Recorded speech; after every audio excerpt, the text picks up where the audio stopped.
지난해 12월 경복궁 담장에 빨간색과 파란색 스프레이로 낙서가 쓰여졌습니다.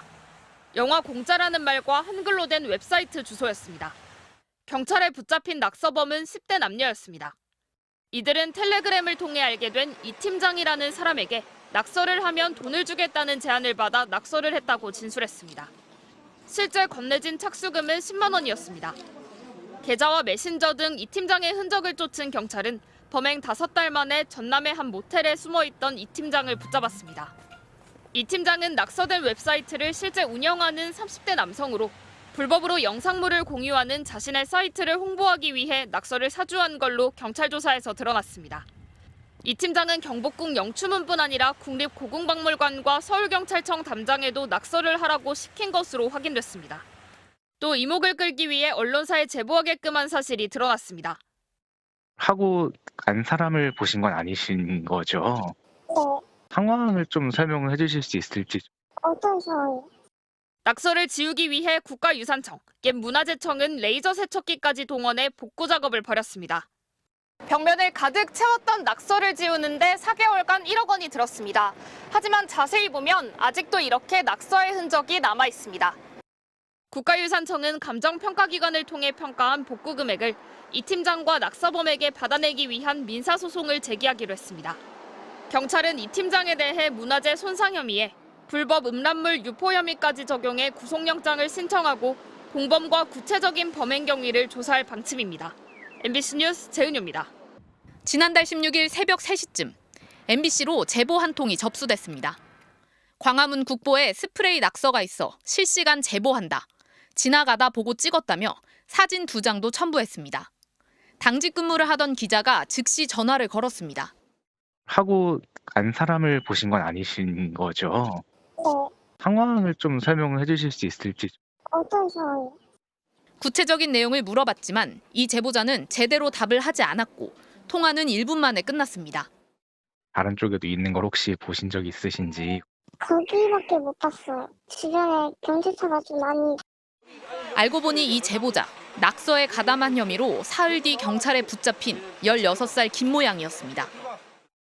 우리가 어떻게 되시죠? 잘못이란 거 전혀 몰랐어요.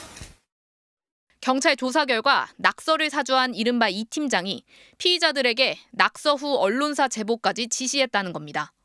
김 양은 MBC 외 다른 지상파 방송사에도 제보한 걸로 알려졌습니다.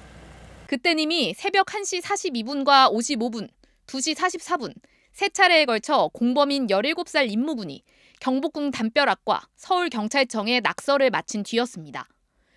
이 팀장은 낙서가 가려지기 전 언론 보도를 통해 대중에 노출시키려 한 것으로 보입니다. 경찰은 한 달 가까이 이 팀장을 추적하고 있지만 여전히 오리무중입니다. 10대 피의자들이 대가로 이 팀장에게 받은 돈은 10만 원. 정부는 복원에 든 비용 1억여 원을 낙서범들에게 청구할 계획입니다. MBC 취재진은 김 양의 입장을 묻기 위해 전화를 걸었지만 연락이 닿지 않았습니다. MBC 뉴스 조희영입니다. 지난 연말 스프레이 낙서 테러 이후 긴급 복구 작업을 해온 경복궁 담장. 19일 만에 가림막을 걷어내고 깨끗한 모습으로 돌아왔습니다. 레이저와 스팀을 동원해 세척한 결과 오염물질은 거의 다 제거했지만 아직 완전한 상태는 아닙니다. 정면 각도에서 보이는 오염물질의 제거에 초점을 맞췄지만 측면 각도에서 보면은 그 요측면에 남아있는 부분들이 상당히 좀 있습니다. 문화재청은 날이 따뜻해지는 4월 이후에 보존 처리 작업을 마저 하기로 했습니다. 한파로 쉰 날을 제외하고 복구 작업에 들어간 기간은 총 8일. 레이저 세척기 등 전문 장비를 대여하고 방진복 등 소모품을 구매하는데 2,100여만 원이 들었습니다. 여기에 보존 처리 전문가 등 연 인원 234명의 인건비까지 고려하면 복구 비용은 1억 원을 훌쩍 넘길 것으로 보입니다.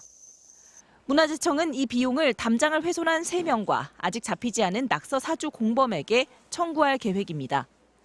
과거에는 징역형의 법적 책임만 물었지만 2020년 개정된 문화재보호법에 따라 원상복구 비용을 물리는 건 이번이 처음입니다.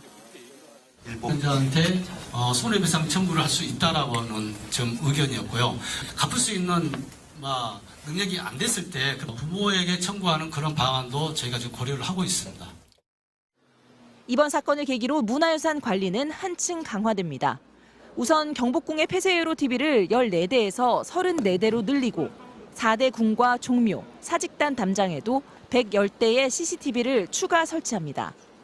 주요 궁궐의 야간 안전관리원은 2배 증원하고 국가유산 점검 인원도 25% 늘려 매달 점검합니다. 또 문화유산 훼손 행위를 신고할 경우 포상금을 주는 제도도 검토하기로 했습니다. MBC 뉴스 임소정입니다.